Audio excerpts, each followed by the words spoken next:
All right, so let me think here. He's going to act up. He's going to act up. And with this crowd, I don't think you mind, because acting up means he's going to want to run into the audience and do stuff he's not supposed to do. Remember, he's a guide dog in training, not a trained guide dog.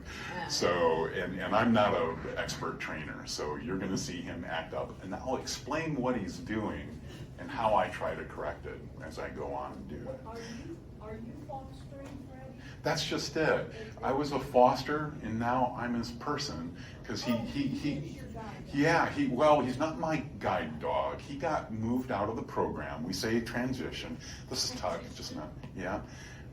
We don't call it fail, we call it transition, because they've always got another job to do, right?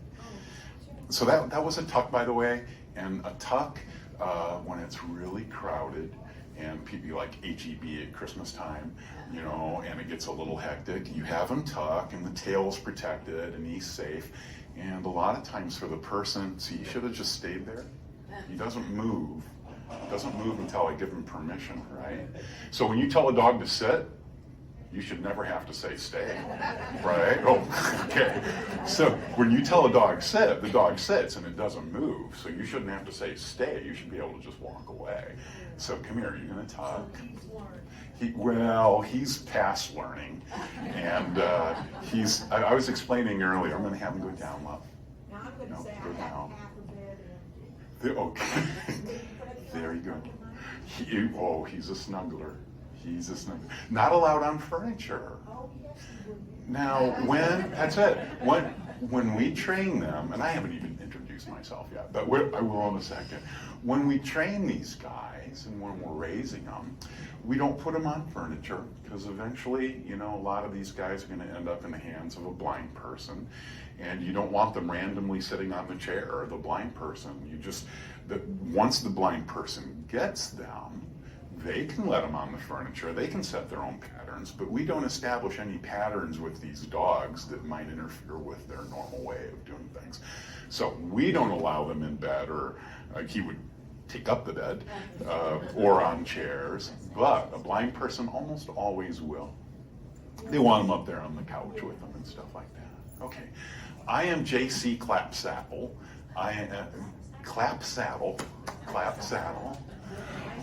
I used to get beat up in Iowa having that name. In Texas, they're like, hey, great name. And I'm like, I should have moved to Texas as a little kid. So I was in the Air Force as a medical service corps officer, but then about half my career, I did what they call the Devil's Triangle, and that's being a liaison between White House, Congress, and the Pentagon. So I did like legislative liaison on policy, like international affairs, healthcare, veterans affairs, stuff like that. And you know how it is. If you're in the military moving every 2 years, I mean, my wife was active duty too, and we did, like a lot of people, we did 17 moves in 28 years, right, between the two of us. And then San Antonio, when we retired here, it was the first time I was ever able to just sit back and become a part of a community. You know how it is. You're always part of the military community. You got your friends, and you can show up halfway on the other side of the earth, and hey, you've got friends there. But we never belonged to a city until we moved here. And it was here, me trying to find a nonprofit that I wanted to belong to and dedicate my time to, that I was at, not Guide Dogs of Texas, but Big Brothers Big Sisters. You ever heard of that program? Yes. I have found a lot of similarities between being a big brother to a younger brother and being a foster raiser trainer to a dog. And I'll talk about that a little bit later, but it's things about patience and kindness and understanding and patience that I wish I had had as an officer, that I learned in great detail as a dog trainer and as a big brother to Big Brothers Big Sisters. So I'm sitting there in a meeting at Big Brothers Big Sisters for new volunteers, and in walks this lady with a little golden puppy that has a mini version of that vest on it, and it was the cutest thing I have ever seen. And the whole time I'm at that meeting, that dog's playing with my shoelaces, rolling over, trying to attack my feet and tripping over itself. I did join Big Brothers Big Sisters, but I asked that lady, what is this? What is this program? What are you training this dog to do? And that's where I learned the story of Guide Dogs of Texas. And I learned that you don't have to bring a dog into your home for a year or 2 years to be a part of it. You can babysit a dog for an afternoon. They want you to take a dog, babysit it, take it to the winery though, take it to work, take it to school, give it an experience to socialize it. Don't just leave it at home. That is the easiest way to volunteer, and you get to play with a dog for an afternoon. So I volunteered, and I took the dog. The first time I took a dog, I took it to the wineries, Hill Country Wineries. Imagine going into like Grape Creek Winery with this puppy in a blue vest. I spent the next hour or 2 hours just talking with people. It was such a social thing. And when you're talking about blind people and their issues. And oh, by the way, that dog's like a magnet for being able to educate people about blind issues. So if you accidentally learned something today about blind issues, it's intentional. I brought Freddie along. You have to listen, right? But the two are connected. I can't talk about Guide Dogs of Texas without talking about the people whom we serve. And I've got some fun stories about that later. So anyway, I got involved. It went from one afternoon to a week to a month. And then one day I get this call saying, hey, I raise and train this guide dog and my mom's not doing well and I just need to go back to the East Coast and spend time with her. Can you take my dog for a month? Yes. Well, a month turned into a year. And I had and raised that dog for a year, and it became a guide dog for a blind person. And you get hooked on it. You love the fact that when you have one of these guys, they go to the grocery store with you, they go to school with you, they go to parties. Everywhere you go, this dog comes with you. And when you're in the car, going somewhere and the dog's not with you, you turn around and you realize that dog's not there. It's like you forgot your phone or your wallet. It is such a part of you that when the dog's not there, you feel it. So I became a raiser and a trainer. And I learned when people come, they ask me questions a lot. And I think that I'm going to be able to answer a lot of your questions over the next half hour or so. And then we'll do some Q&A. But let me start with the biggest and most important one.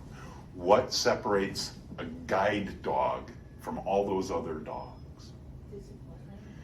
Well, and there is. It's the training, and that is probably, it's a year and a half, 2 years of training when it comes to the discipline. Let me start at the bottom of this pyramid. If you can imagine a hierarchy, a pyramid, at the very top is going to be guide dogs. And at the very top, it's smaller. That means there's fewer of them. And also it means it's probably the most, well, I'm going to say the word prestigious, but it's the hardest training. The most disciplined dog is going to be at the top. At the bottom, it's the widest and it's the biggest, is just pets, okay? So when it comes to pets, there is no legal definition of it. A pet can be anything. It can be a rock. You've heard of pet rocks, right? Remember the day? A pet dog doesn't have to be alive. There is no criteria that says this must be a living thing. Everybody has pets and everybody knows what it is. That's the ground floor. Then comes an emotional support animal. One step above a pet is a pet that belongs to you, that if you have a mental or anxiety or issue that is mitigated by having that animal near you, that's what we call an emotional support animal. There's no legal criteria. It doesn't have privilege, meaning if you have an ESA, an emotional support animal, that doesn't mean you can take it into the movie theater or on the plane or anything like that. That's up to the individual business, but you have no mandated rights with the emotional support animal. It doesn't have to be alive either, by the way. An ESA is an animal that being around makes you feel better. And that's good and important, and I love them, and I see their positive impact on so many people. So I'm a big proponent of ESAs. But I'm also a proponent that they don't get full access, because an ESA does not have to be trained.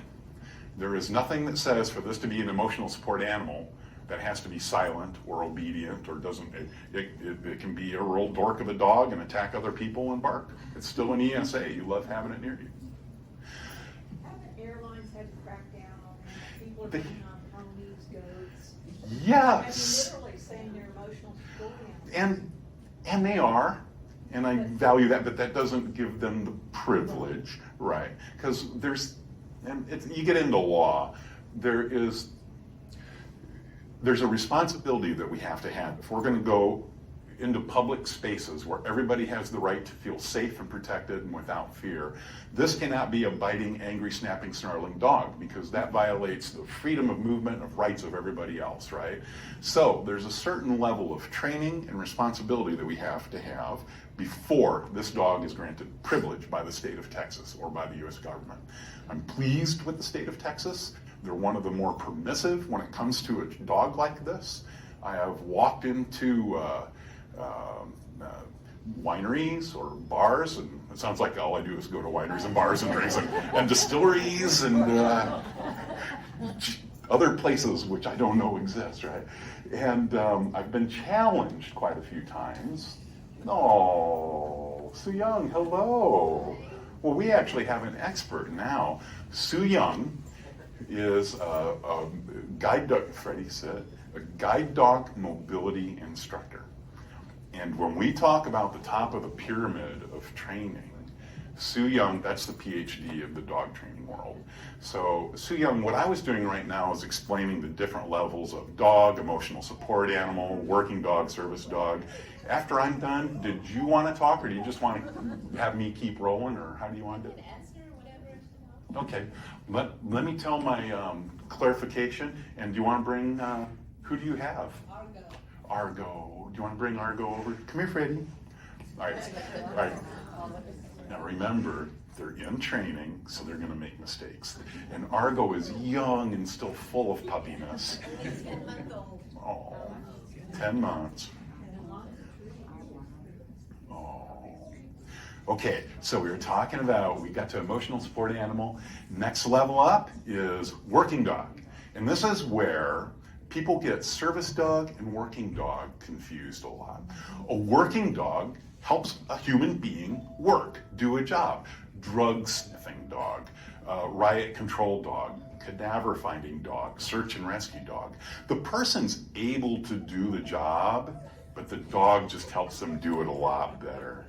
Let me see if I can get him into, come here. Freddie, touch?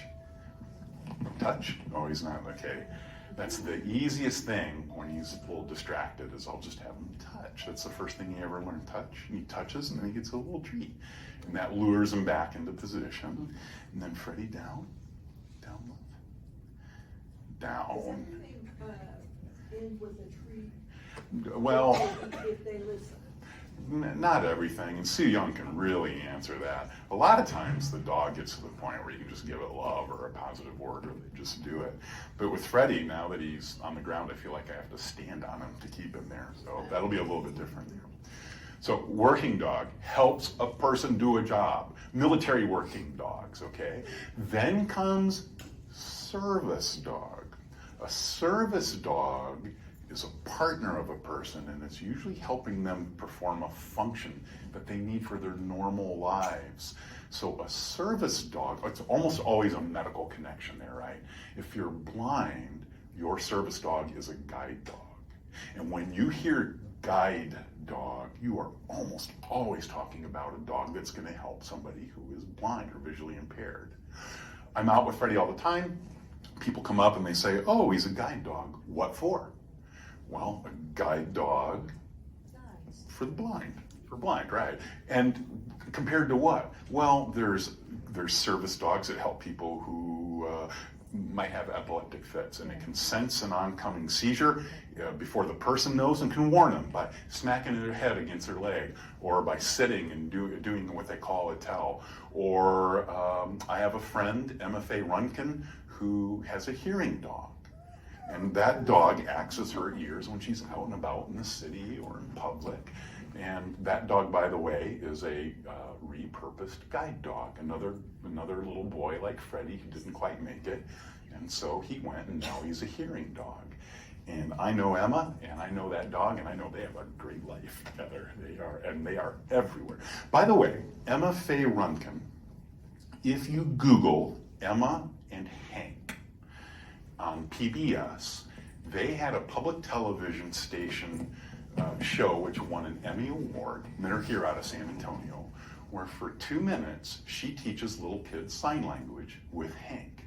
So she's teaching Hank, her dog, sign language, and then the dog barks or has an answer to something, at the end. It's really cute.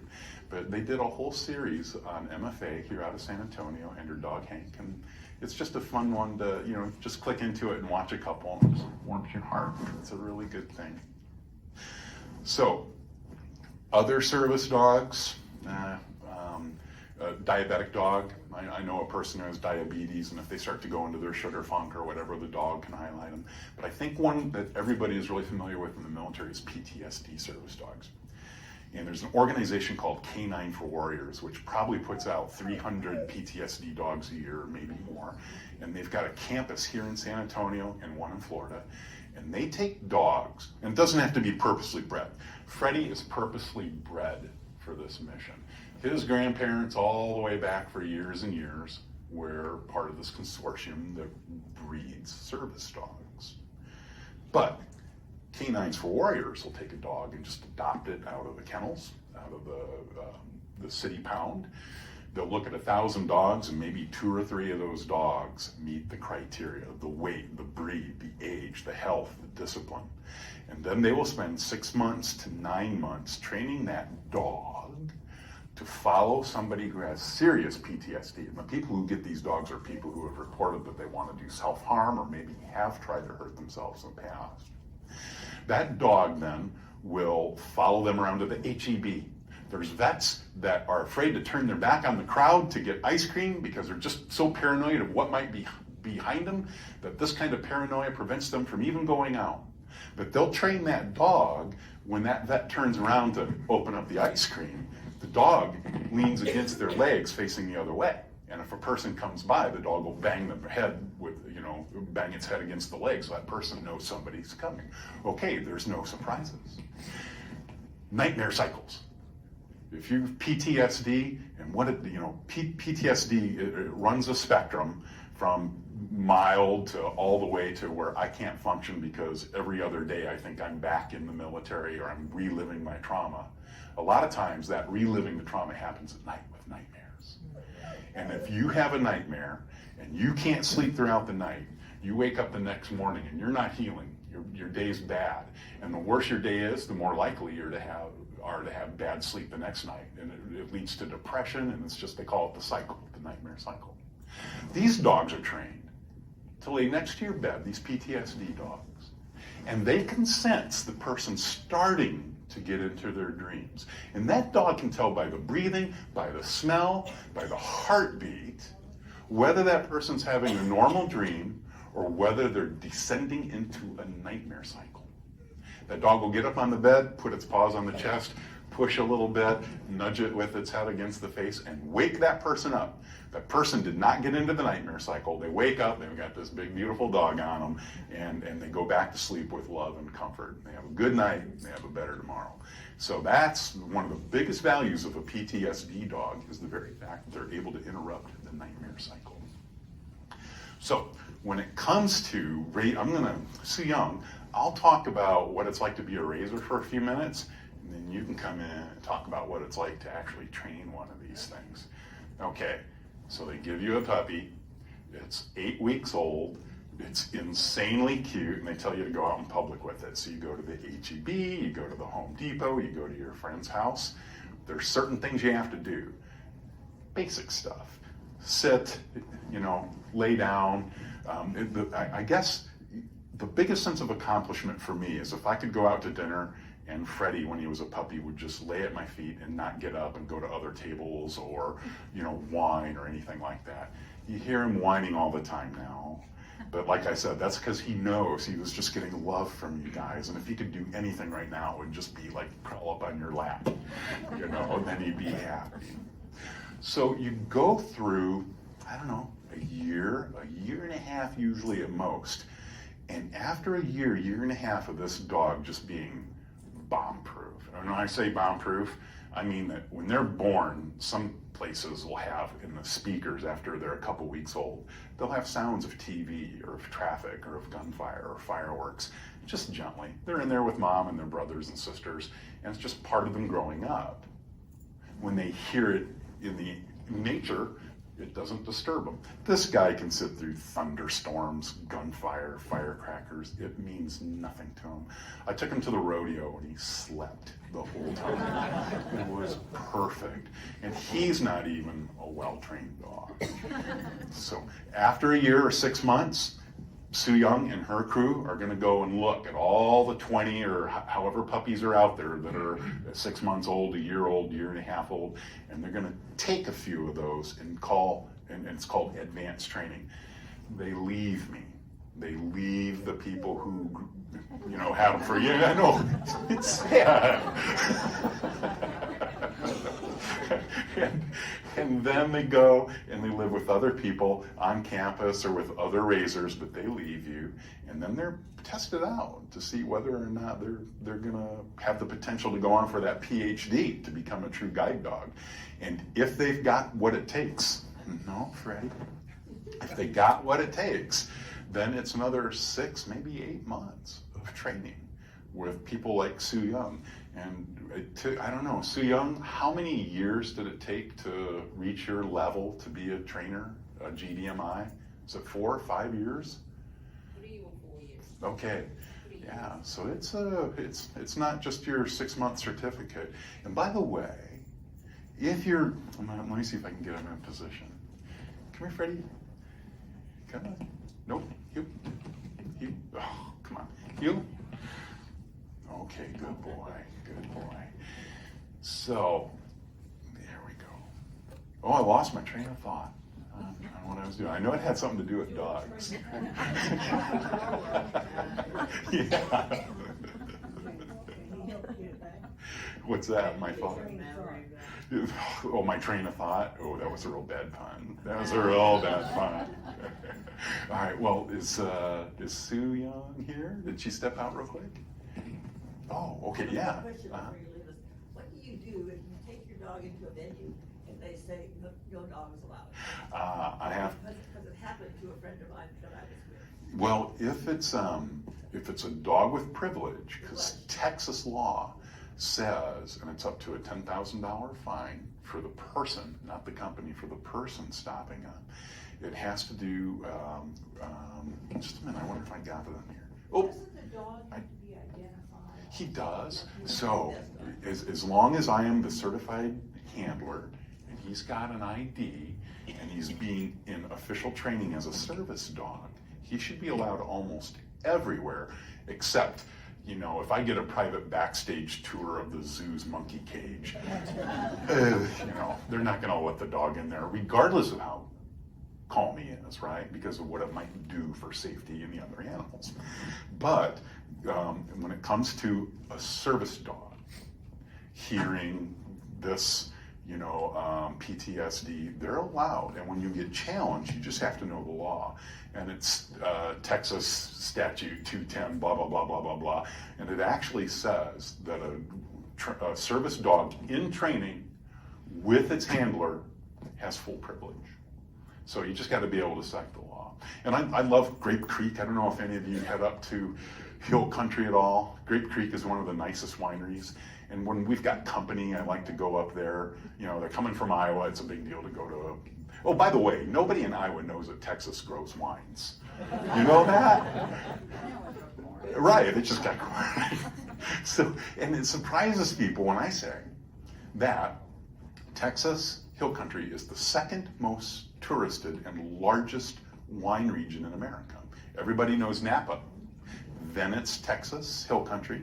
Then it's Sonoma, Finger Lakes, and Oregon, I believe, the Willamette Valley. So who knew? Texas, right? And Freddie's been to quite a few of those. I feel it's my job to have trained him on wineries in case his blind person is an alcoholic, I guess. I don't know, it's how I go, it's how I roll. So, okay, so I don't know if I completely answered your question. There's a Texas statute. I should just send it. I don't have it on me, and I usually have it memorized. to be able to share with people. We actually had to leave with the dog, people were just adamant. But then we had to report to the police department and the guide dogs and all this, and then we had to make another visit back with the dog. Where were you, may I We were ask? at a Chinese restaurant here in Okay. San Antonio. Wow. So I mean, she was absolutely adamant. I get it. I get it. I was in a used bookstore down by the Whitty Museum, and there's a couple, so I'm not pinpointing one exactly. But I walked in with Freddie, and he was not having Freddie come in there. And I said, but here's the Texas law, and he's really behaved. And when you're wearing that vest, and when you're representing, you don't get into arguments. You've got to be kind and patient.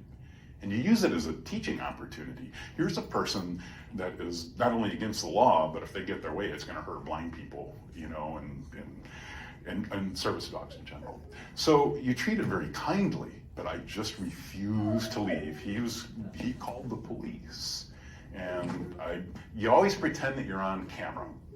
So if you're pretending that you're on camera, you act cool than you really are in real life, you know. And so I was calm, cool, and collected. The police came and they said, no, he's got every right to be there. And I probably would have walked in and out and been done in 10 minutes, but because of that issue, I was there over an hour until the police left. Yeah, so, and his reasoning was dogs are dirty and they carry fleas, and he doesn't want fleas on his carpet. And I'm like, God, this dog bathes more than I do. You know, this dog's just fine. This dog's just fine. Did you want to, is Sue Young out there? Can we grab her? Okay, I yeah. have a question.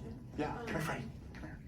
There's a wife and your partner, correct? You Yes, have a wife? yes. And does she also have to commit to being willing to train your little Freddies? Yes, that's a good question, because it is a family deal. If you've got kids, the kids can't feed it from the table, you know, that Your kind of thing. responsibility.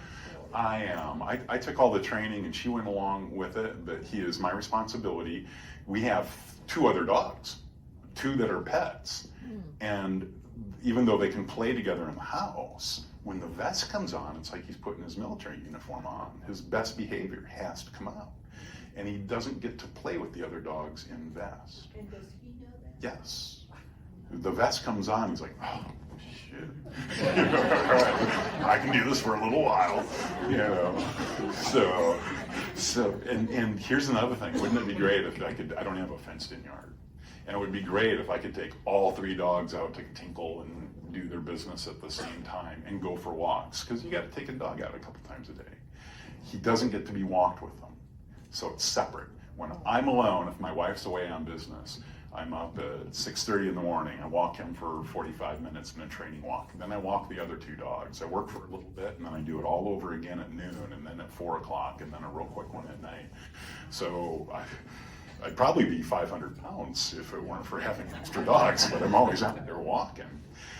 Also, when the vest comes on, today when we're done, I'll go home, I'll take that vest off, and he will run around the house and take toys and throw them in the air and run up and down the hallway. He's a puppy, but it's hard because he's still like a little kid that's in school, just bursting with energy and wants to get out and do things. If you can train a guide dog to do anything, the best thing would be train him to be bored. Go to a meeting, I gotta sit 90 minutes in a meeting, I want the dog to just lay there and not do a thing. I had to give a speech at UTSA a while ago, a couple hundred people in the audience. It was Model United Nations. I was talking about international policy, and that's what he's supposed to do, just lay down there. And I was up on stage, it didn't have stairs like this, it was just a 3-foot drop, and I had Freddie up there, off leash. I was just talking, and he got something up his backside and just ran off the stage, ran up and down the aisles, and you could tell where he was because the audience, it was like the wave. You'd see people, and it was the best damn speech because nobody knows what I said about international policy, but they all remember the dog, right? They all remember the dog. I got invited back to do other, since then I've been back probably 3 times, and I think it's just because, are you going to bring the dog? Are you going to bring the dog? Yeah, I'll bring the dog. Do we have Sue Young? Or is she out training? Or she is. Okay, she's got something going on with the dog. She's on an emergency call. Go ahead. Okay, so the Texas law changed on the ESL dogs. They used to have filled out for people when they had an ESL dog, so they could show the form when they were going someplace, and maybe they would get it. And ESL is emotional support, what's ESL stand for? Yes. Oh, ESA? No, so here's the deal. For an emotional support animal, you can have a doctor sign a certificate for you that basically gives credibility and verifies that this person does indeed have an emotional or X issue which is mitigated by the animal. Now, it's still up to the restaurants to determine whether they want you in or not. There's no state law that supports the doctor's note. But there is state law that supports an official registered guide dog school, and somebody like me who has to carry around a card saying, hey, I'm a handler. And still though, there are organizations that'll take a look at that ID, they'll take a look at my card, I'll have a written copy of the law, and they still say no. And that's when I'm not gonna leave, and we're gonna, I'm gonna be really polite, but I'm not gonna leave, because we're all gonna learn something here today. And that's it. Were you gonna say something? Oh, I think for the questions, so that people could hear. Oh, okay, okay, good idea. All right, what other questions? Yeah.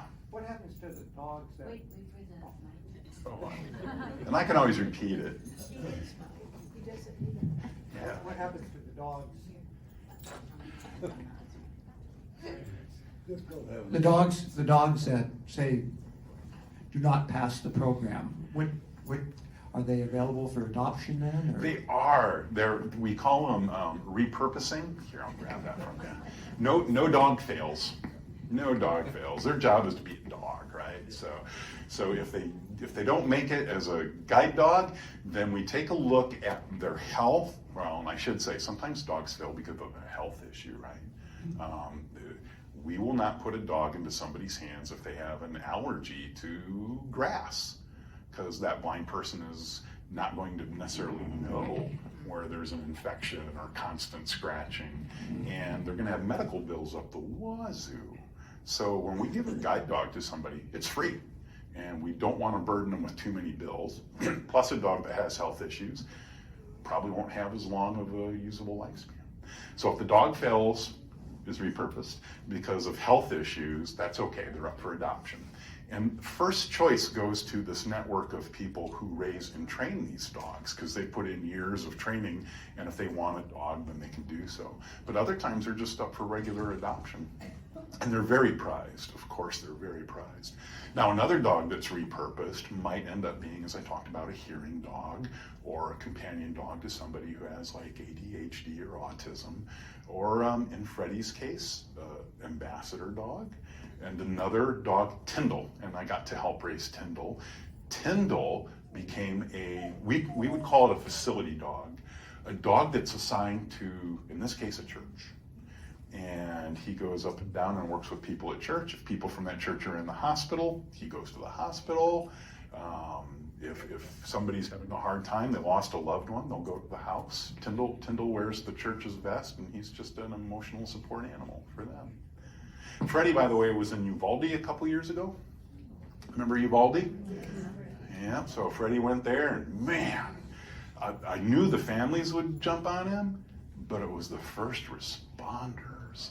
The cops just wouldn't leave Freddie alone. They were all over him for a day. And interesting enough, when it comes to these emotional support animals, or I guess in this case it'd almost be therapy animals. A therapy animal is usually an animal that you own, that you take to give emotional support to others. The hospital, the Uvalde or whatever. So I'm on the ground in Uvalde with Freddie, and all of a sudden there's this huge line of people with golden retrievers. And it looked like, those movies where the heroes come marching in slow motion, down the camera angle. And it was the Lutheran Church.